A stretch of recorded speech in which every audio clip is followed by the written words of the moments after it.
At dahil nga naboring ako guys sa bahay, kaya agad ako pumunta dito sa Boulevard. Ito nga pala guys ang playground ng mga bata. As you can see guys, sobrang enjoy ng mga bata dyan. Ito din pala guys ang street foods dito sa Tandag. Speaking of street foods guys, kung usapang pasarapan ay siyempre hindi yan patalo ang Tandag. Kung gusto mong tumikim guys, ay ano pa hinihintay mo, punta ka na dito. At ito nga guys, tamang-tama wala pang tao nakapila, kaya agad na akong bumili dito.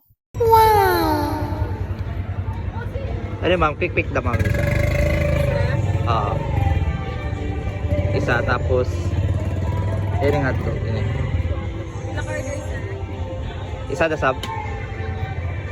At pagkatapos nga na aking bumili guys, at ito na. Yan lang pala guys ang aking binili kasi ako lang mag-isa. Hindi na ako nagsama guys para walang kasamang kumain. Wow, matakaw yan.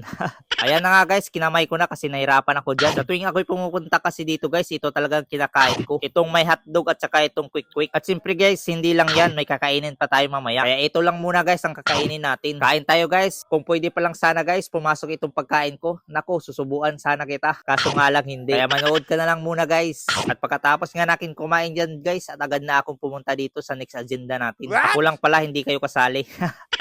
Kabalit na ma'am. Do ha.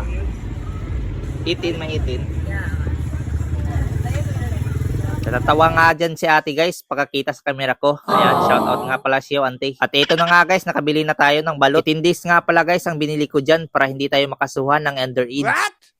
Speaking of balot guys, sarap talaga to pag 18 days. Kasi nababalot na siya sa puti. Shout out nga pala guys sa kumakain ng 18 days na balot dyan. Iba kasi dyan hindi kumakain ng 18 days kasi may balhibo na. Basta guys, wala tayong pake sa kanila. Basta kumain tayo dito guys. At ito na nga guys, binalatan na natin kasi kakainin na natin. Ito na, the perfect bite. Sarap. Grabe, para na akong aso ito kumain lunok lahat. What?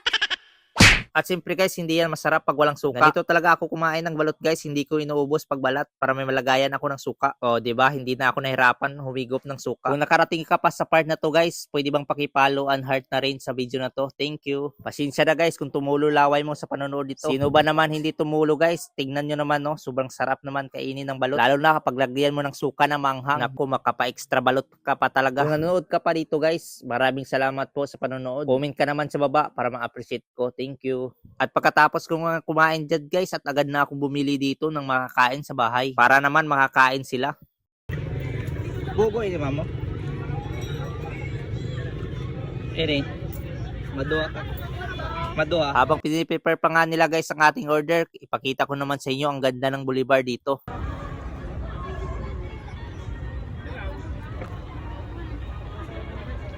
At pagkatapos nga nilang na-prepare guys, at ayan na, nagbayad na tayo. So hanggang dito na lang tayo guys. Salamat sa panonood. Bye bye. See you next video.